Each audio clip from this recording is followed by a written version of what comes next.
welcome to All About Sport on CavanTV.com, coming to you live from our new studio at the Cavan Crystal Hotel, Dublin Road, Cavan Town. All About Sport is Ireland's first live web TV sports programme with nearly 2 million views in 212 countries worldwide.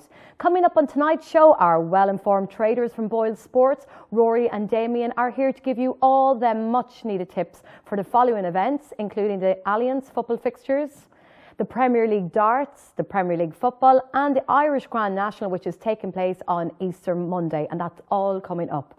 But first, I'm joined by Declan Woods, a former PRO of the Cavan County Board, Cavan Ulster Council delegate and chairman of the National IT Communications Committee in Crow Park. So Declan, you're very welcome to the show. Thank you for joining us. Hi Louise, how are you this evening? Good, I'm very good. Well Declan, first I want to start off by highlighting your time as PRO for the Cavan County Board. You spent 5 years in the role. How did you enjoy it? Well, look, it was thoroughly enjoyable.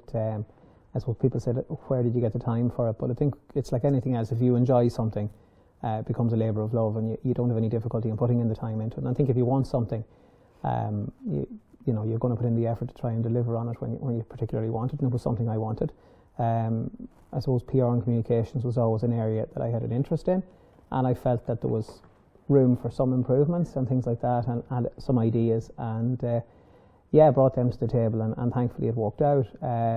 It's hard to believe 5 years ago, when you start off on a task like that, it seems daunting and it seems like it's going to go on forever, but it doesn't. It comes to the end. So I suppose the little bit of advice I'd give to anybody that's in a role like that is put everything into it, because the time does come to its end, you know what I mean? So do everything you can while you're in it, you know. And as a result of all your hard work during your time as PRO, you received many awards. Tell us a little bit about the awards you received, Declan. Well, I suppose, look, first of all, one of the first things that I would have done when I went in was identify that one person couldn't look after everything to do with PR in any county, or do it right, for that matter.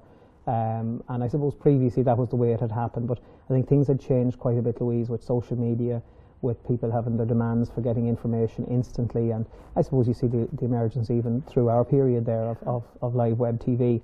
So I brought a committee in of very, very active people who had huge skill sets in various different areas, be it IT and in graphics, in the social media areas with Facebook and with Twitter. And we had amateur photographers as well, which was a help for also delivering the messages and things like that, and delivering pictures to people. So without that group, I think the first thing I'd say is I got the awards, but it was almost like a man of the match award. You don't get it in a team event, you know what I mean, solely. So I credit it all back to them. But look, we were very lucky. In 2013, I was honoured with a provincial title. The Ulster GA Writers gave me PRO of the Year for Ulster. And that followed on then with the Gaelic Writers of Ireland, a national award, and getting Gaelic Writers PRO of the Year award. And look, they were lovely, and they're nice to have, and they're something that you'd always cherish. But as I said, without the team that I had with me, I wouldn't have achieved them, you know. Yeah. Well, congratulations from us all here and All About Sport. Back in December, you vacated your role as PRO, but you have now become the county's Ulster delegate. So you're still very much involved. Yeah, well, I suppose the thing about the GA, you either play it, or you administer, or you support, and sometimes all of those things. I really love being involved in it. I get a great buzz out of it. I think the thing about it, I suppose you say to kids about getting out to play it, is team sport is brilliant, and your interaction with other people. And I think even in administration, from that point of view, you work with great people and you make great friends. I made great friends in Cavan with people, and national with people through the PRO network. And now I've been very lucky that I was one of 2 delegates selected to represent Cavan at Ulster. And it's a new departure. It's looking at different areas. We look after, I'm on the development committee in Ulster, and so I suppose we're looking at ground development and grants and things like that, and the betterment of clubs and the betterment of venues and things like that.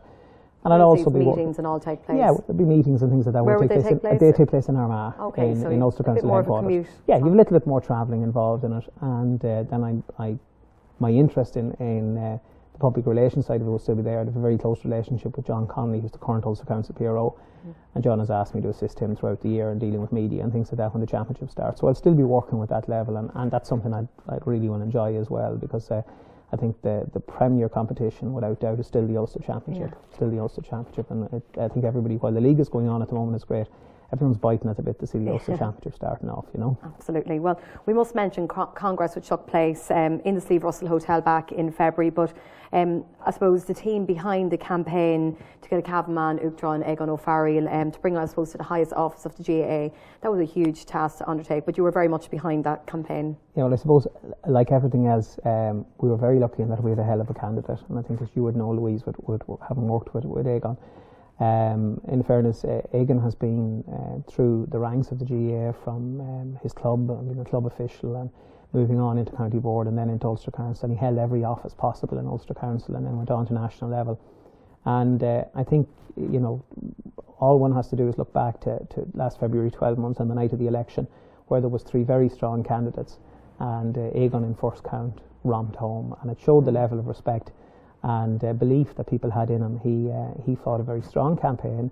He travelled, he met everybody that needed to be met, and in fairness, I think once people spent a little bit of time with him or listened to him, his abilities as a narrator and a speaker, and his belief in the association are fantastic, and they're infectious. And I think, in fairness, we have a great Uachtaráin going forward, and it's a very, very proud time for Cavan to have our first ever Uachtaráin, and in fairness, I'm very sure we have a great one.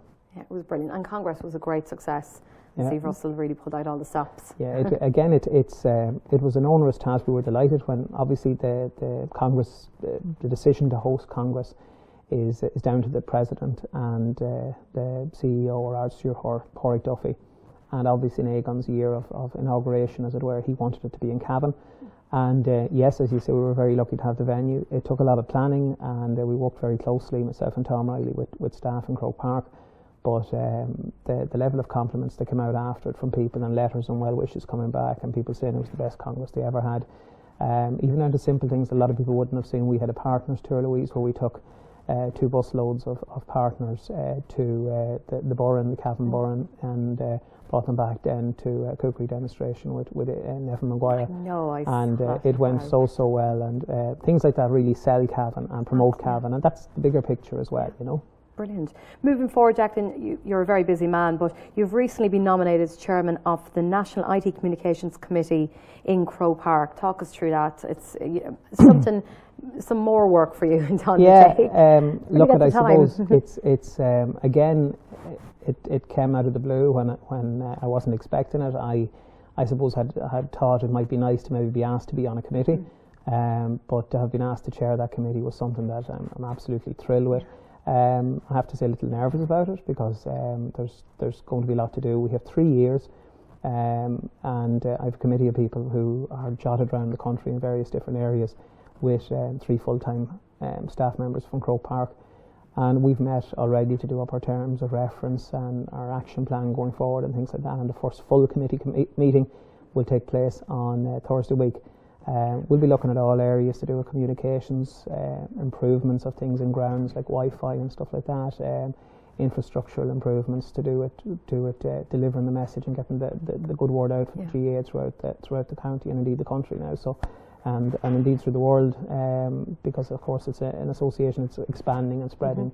So yeah, look, I'm really looking forward to it, and it's something that'll be exciting, and it's something I'm going to embrace. You know. Brilliant. So you're going to have a busy 3 years. So while Egon is in office, you will be in that role. I'll be the chairman of that particular committee while Egon's in office. That's how it works. Yeah. So you're excited to make your way into Croke Park, and absolutely. Yeah. Well, I suppose, look, it's like everything else. You start off in your club holding an officership, and to get an officership in your county is something then you feel privileged to have got.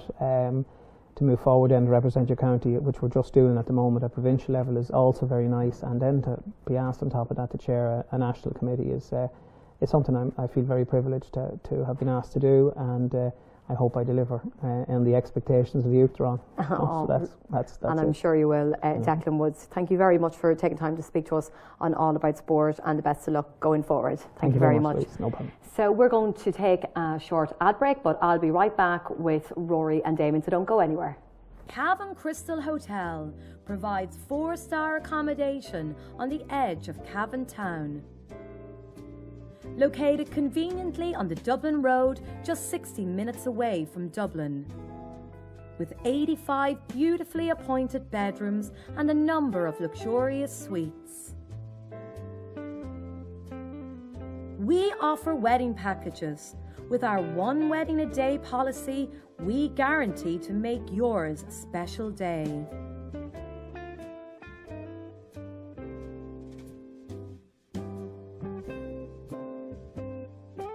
Enjoy a meal at our award-winning Opus One restaurant, or have a drink in the atrium or residence bars. Feeling energetic? You can work out in Zest Health and Fitness Club, or maybe pamper yourself and visit Utopia Health and Beauty Clinic, or Avita's Hair Salon, both located on site. Situated only 5 minutes from Cavan Town Centre and local amenities.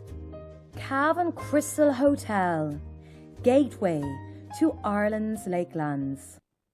I'm James Seamus Smith, solo racer around Ireland 2014. I watch Cavan TV and so should you. Hooray!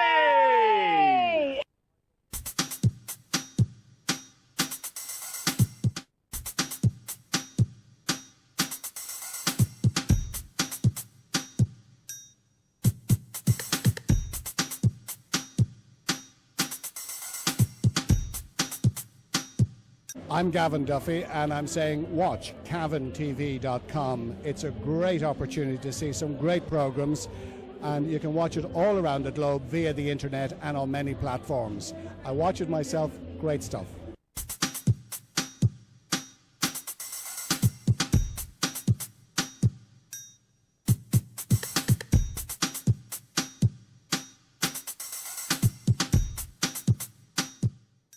And you're very welcome back to the show. So I'm now joined by Rory and Damien, our traders from Boyle Sports, and I'm here to talk to you about all those much needed tips for the coming events this weekend.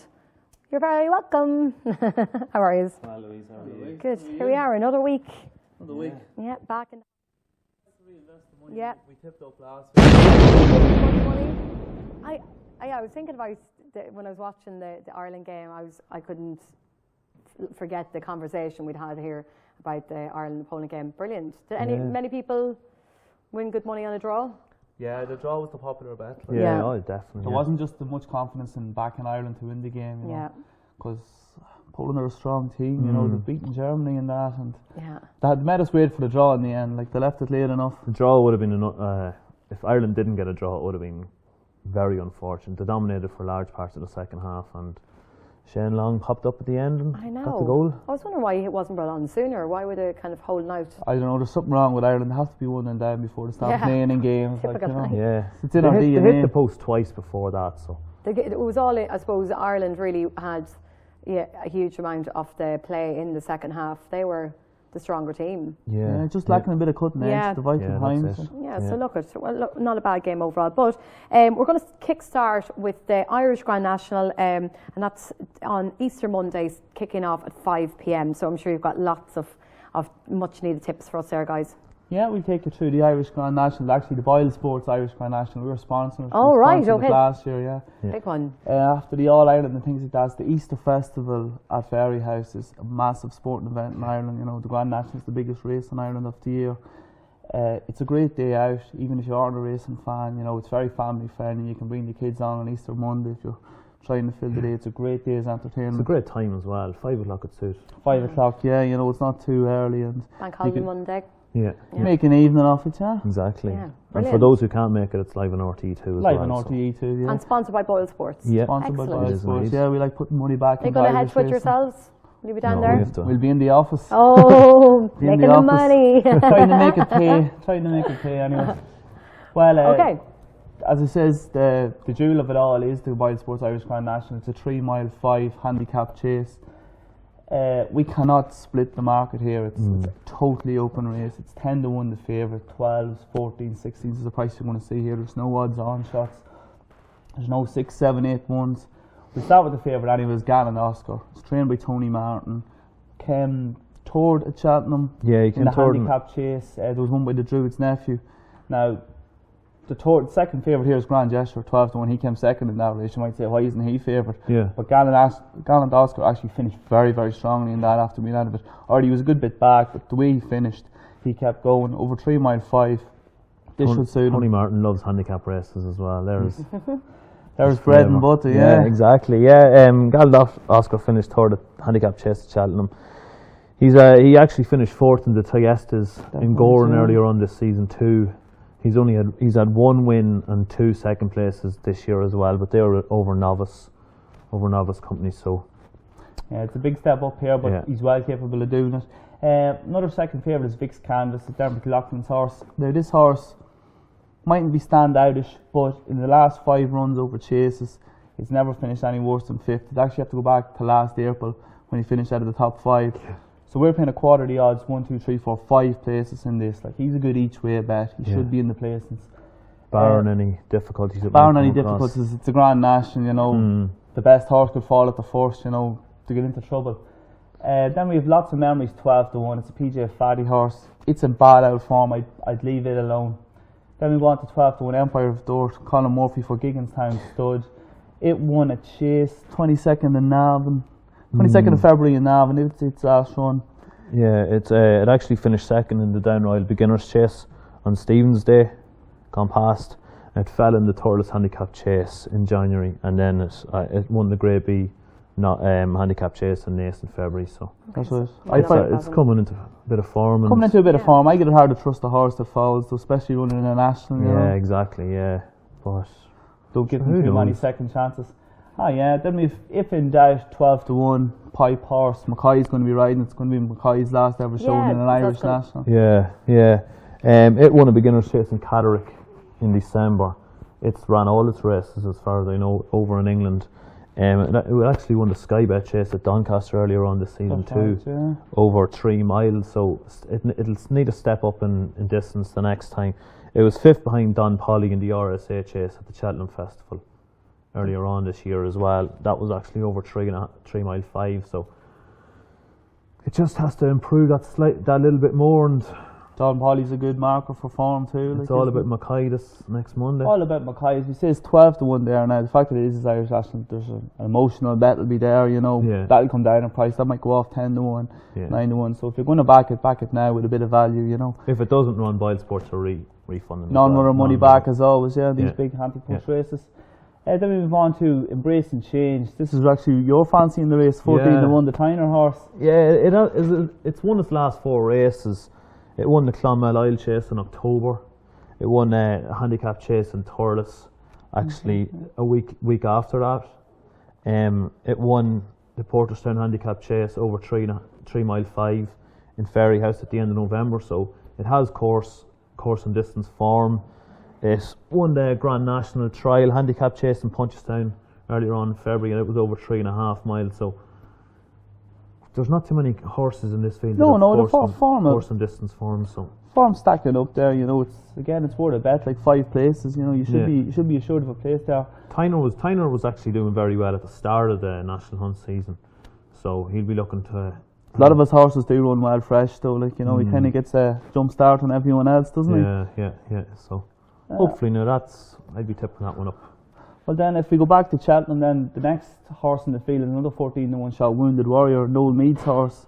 That actually finished third to Don Polly there. It's going to have a chance. Noel Mead's local to Ferryhouse too. Yeah, he knows what he has to do. He's gets it hard to train the winners for the big deal in the last couple of years, though. Like that did have a good run at Cheltenham, but he doesn't have too many winners at Cheltenham either. No, exactly. Yeah, Cheltenham wouldn't be renowned for too many winners there. Yeah.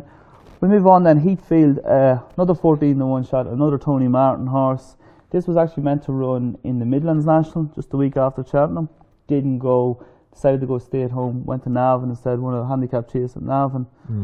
I actually kind of fancied it for the Midlands National if I had the run. Didn't. Had his prep run here at Navan.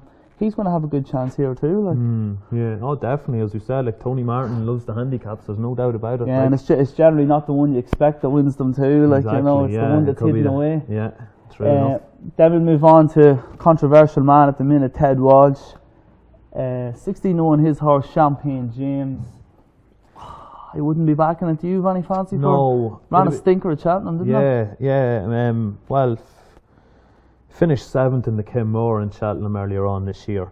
Now, it'd be nice for Barry Connell. He has invested large amounts of money into horse racing in Ireland. Very unlucky owner, isn't he? Definitely, but you know, it'd be nice to see him.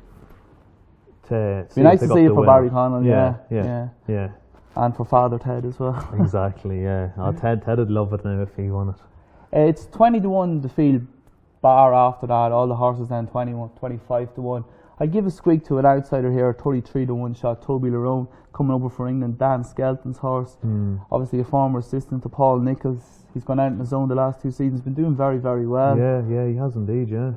Horses is good form over chases, but he's running a few hurdle races and it's not looked great and all that. So obviously the further this horse goes, the better it'll be. Yeah, so obviously a stayer, that's what you need. He mightn't run, but if he does run, you know, he's not coming over from the UK for no reason. So I give that an each way shot at 33-1. Yeah, definitely. Paying 5 places as well. Paying 5 places, none with our money back if he doesn't. Yeah.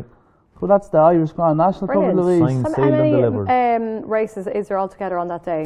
There's 7 races Starting on the day. Starting at 5 is the first race? No, that's mid-card. The first race is off about 2:30, 2:45. Oh, right, okay. I was thinking, actually, how would they run through them all? Yeah. Right, so if I was going to put money on a horse, what one would you pick for me? Well, mine is embracing change in the National. Okay. So I'm putting my flag to the mast on that horse. I think Heathfield, the second Tony Martin horse in there, like, I think you said he does like a horse with a handicap chase, and this is the bigger priced one, you know. He's local trained as well. You've yet to win me money, guys, so you do. Okay, so that's bringing us on to the Premier League darts. Right, so Rory. Week 9. Week 9, yeah. So Judgment night tomorrow night in Manchester. Yeah. Last week it was a great night starts last week in the Tree Arena. Now the first game tomorrow night is Michael Van Gerwen playing James Wade. Van Gerwen has won 6 of his 8 games this year. He has drawn the other 2, so you'd expect Van Gerwen to come out victorious in this. He's top of the table and he'd want to keep his winning streak going. Wade bet right last week.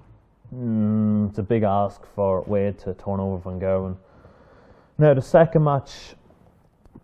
match tomorrow night will be Stephen Bunting versus Kim Huybrechts. Kim Huybrechts is rooted to the bottom of the table. He can actually avoid getting eliminated, but there's too many ifs and buts regarding that. Bunting wins tomorrow night. That'll seal his place in the top 8, save him from getting eliminated. Fancy Bunting in this.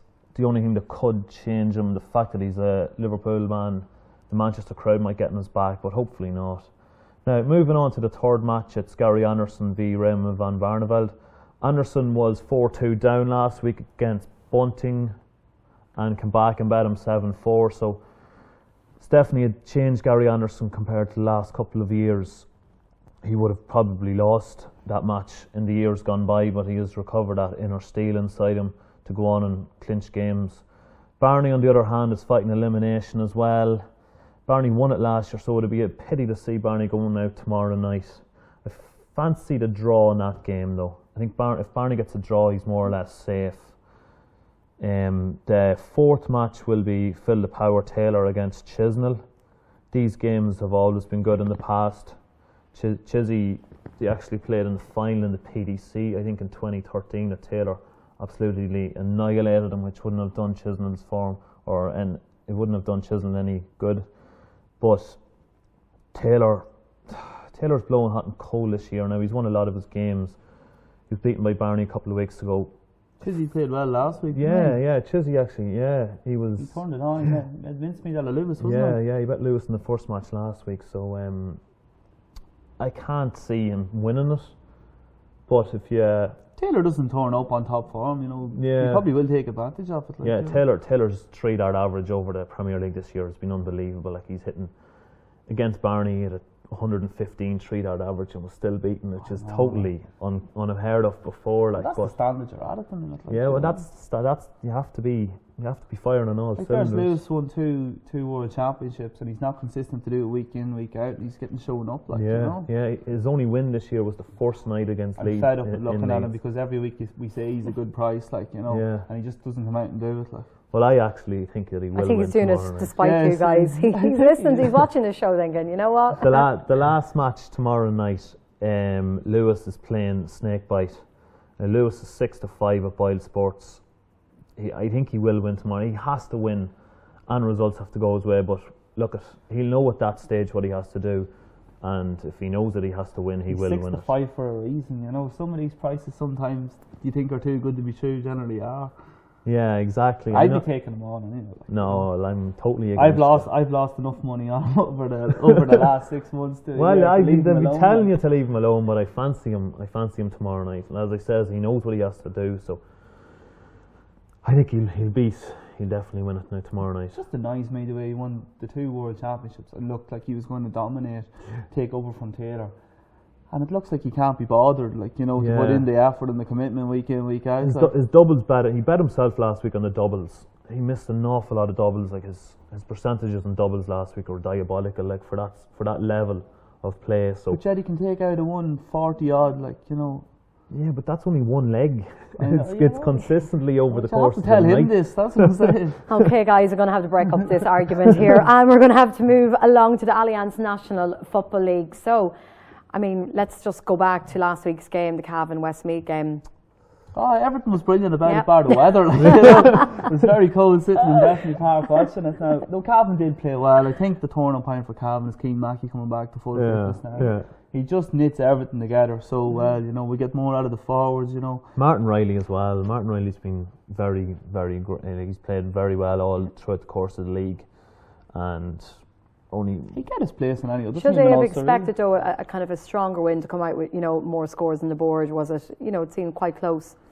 It was close, but all the games played last Saturday night were all very close. Like the Dublin only beat Derry by 4 points, like. Yeah. And Derry are rooted to the bottom of Division 1, so I wouldn't really be too concerned about the scoring in the Cavan match. Cavan's kind of way too. They kind of control games when they get on top and try and keep the ball. So they're never really going to beat anyone by any more than 3 or 4 points. Like, you know. Yeah.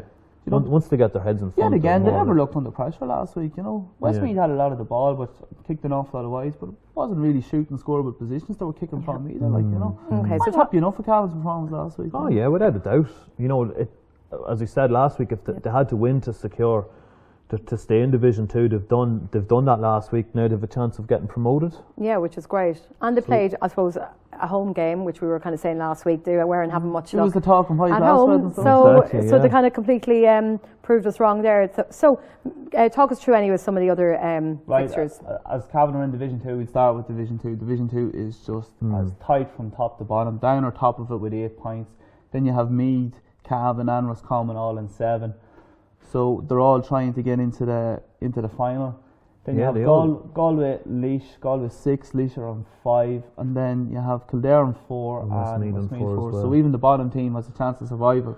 Yeah, it's wide open in Division 2. I think it's the only division that's more or less the way it is. Like. Yeah, so we start with the first game. Down are 4-9 at home against Laois at 9-4. The draw's 15-2. I'm saying it here the last couple of weeks. Can't work Laois out, can't work Down out, you know. To have a good result followed by a bad result, good result, bad result, like, you know, I'd leave that game alone. No, well, only like Laois, it was more or less a draw until Kildare got a late goal last weekend. Donny Kingston was sent off. He's missing against Down this weekend. He got a straight red. So they've no real target man in the forwards, you might say. So Down's probably the bet there. Down's probably the bet, but you couldn't trust them. Like, you know, I thought they would have bet Meath last week. You know, they can come down to Bethany Park and get a result against us, and yet at home against Meath, where they were more fancied to win, Meath beat them all 6 points in the end. Was it 5 or 6 points? Yeah, something like that. Yeah. So I'd leave that alone from a betting point of view. You'd go with that Down 4-9. Well, just if you're putting them in an accumulator. Why not? We're going to get you to fly through these for me, Damien. Yeah, no bother. Then you have Galway at 8-11, beat Kildare at 11-8. Galway's probably a bet there at 8-11. Yeah, well, Kildare have to win to stay up too. So have to win to stay up, but I think Galway's a bit more further down the line than Kildare is. Yeah. Then you have Westmeath 7-4 and Roscommon 4-7. I fancy Roscommon here too. Like, if Roscommon win, they'll get promoted. So. Westmeath don't have enough firepower. Roscommon have to win. Then the last game, the big game, Cavan 7-4, Meath 4-7. It's in Meath, draw 15-2. Massive price on Cavan 7-4. Yeah.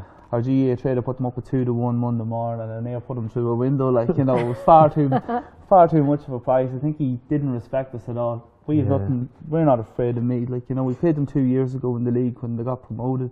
Yeah, we bet them that year. Bet them there. That was in Navan too. Yeah, that'll be So I would Be a good fancy match. Cavan. Cavan's a good bet there at 7-4. Yeah. We'll give you a quick run through then Division 1 games. You've Mayo at home 1-2 against Donegal 2-1. I'd fancy Donegal there. That's a bit of value there. Donegal are a big price at 2-1. Big price. I think Mayo's gone back a good bit now. Then you have Tyrone 11-8 and you've Kerry 8-11. Big price in the Kingdom with 8-11. Tyrone's woeful in this league, like, you know. Yeah, well, Tyrone have to win as well to stay up, so. But it could definitely not a Tyrone team of old, like, you know, there's no fear there's factor there no heart in them anymore. anymore, no determination. And then I think there's a massive price coming here. Derry's even money and Cork's even money. Draw 15-2. Like, have your house on Cork at even money to beat Derry. Like Cork are top of the table there. I think they're on 8 points at the top of that table, is it? Yeah. Like, they're in the semi-finals. Derry are relegated. Derry are gone. They've only got a point. Like, they drew with Dublin. Like, no, it was half a Dublin team. Like, you know, but they're a professional outfit. You know, they don't want to tarnish the record now. Have what you want on Cork at even money. It's free money. The best. And then our mates across the road there, Monaghan 9-4 against Dublin at 4-9. It's up in Clonus, draw 15-2. Monaghan's coming off a big win last week. They bet Kerry. They went down to Kerry and beat Kerry. Not even the staunchest of Monaghan supporters would have said they had any chance. Not at all. And then people cry championship season too. How good would the Dubs be outside of Croke Park? You're going to find out. Yeah, exactly. Monaghan have a great record in Clonus too, so the Dubs are going to meet their match. That'll be a good one. Yeah. Oh yeah. I tip up Monaghan there at 9-4. Like, you know, break me heart as a Cavan man. But like, to see what the Dubs are made of now, I'd be very surprised them coming down to Clonus and beating Monaghan. They're gonna get it tight now, so they are. Brilliant. So what brings us, that wraps that up? That's the Allianz National Football League. Yeah, that's the Football League. Great. We'll run very quickly because we're coming to the end of the show, but the Premier League soccer. So, Rory, do you want to kick off that? Take maybe some of the top matches there, maybe. Yeah, Saturday morning sees Arsenal play Liverpool at the Emirates. Arsenal need to win to maintain any chance of a title race at all. They'd be just happy to stay in the top four. Liverpool, more or less, after losing to United, they've an uphill battle to get to the top four. Couple of suspensions too, don't they? Yeah, Scarlett suspended, Gerrard suspended. Storage is a doubt as well. My tip on that, I'd fancy Arsenal to win, and both teams to score 23-10 at Boyle Sports. Oh yeah, the day Liverpool and Suarez is gone, coming to anywhere and beating teams in the first 15 minutes, getting 2 or 3 goal leads. They're not that team anymore. You know. I think Arsenal's a great bet of 4-5. Arsenal were actually 5-6 there yesterday.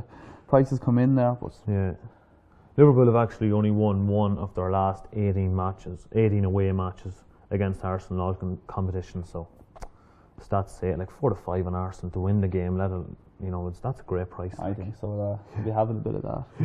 Definitely taking on Liverpool. Everton and Southampton, 3 o'clock on Saturday. This is going to be a great game. Everton 13-8, Southampton 7-4, and the draw is 23-10. It's going to be very close, so it is. I'd be all in Southampton. I think Southampton will run away with this. Yeah, Everton's form at Goodison has picked up in the last couple of months.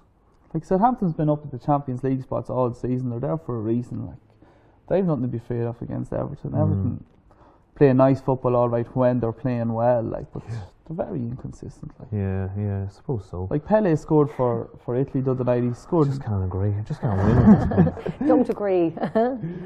No, so I was saying Pele scored 9 out of his first 12 at the start of the season. The goals have dried up lately. He scored for Italy the other night against England. I think he's a big price at 7-1. Bit of confidence there, you know. Oh, that's all he might have needed was one goal to get him back in form. That's it, you know, striker's confidence. United and Villa's next demo. 3-10 United. It should be an easy win for United. You know, they've turned the corner there a couple of weeks ago. Yeah. Good results against the top 4 rival in Spurs. Then they done the business against Liverpool in the first half. They didn't get dragged down to Liverpool's level in the second half. Yeah. And all the nonsense started. You know, they played their own game. Yeah, 19-2 Villa. No. 4-1 to draw. No. Yeah, all in United. Right. We even give Falcao a goal. Like, you know, he scored 3 goals for Colombia the other night. Yeah. Then saying again, strikers with confidence. You know, what is he? 4-1 last goal. 4-1 last goal. He'll come on as a sub. He won't start. Yeah. I can't see him starting. No, but sure. 21-20 anytime might be. Might be in a value. Yeah. United should win by 2 or 3. Yeah. Hopefully not. Right, go on ahead. Finish off these games. Swansea at home to Hull. Swansea 10-11. This looks a massive price. Those, tailor-made for Hull. Like. Swansea's record at home this season has been great. They've only lost to the bigger teams. They've actually beaten Arsenal and United at the Liberty Stadium. Beat United twice. Yeah. But So- they've a little bit of cutting edge gone with Bonnie gone, but still It's hard to see the goals coming. Still fancy them to beat Hull, yeah. Yeah, that's West Brom 8-11, QPR 4-1. I don't like odds on, but this is a great 8-11. QPR are gone, relegated, forget about them. You know, Yeah. they'll be in the championship next season. West Brom easy home win there, 8-11. Saturday evening sees Chelsea at home to Stoke. Chelsea 1-4. They get the business done here, yeah. Yeah. What do you reckon with Sunday's games?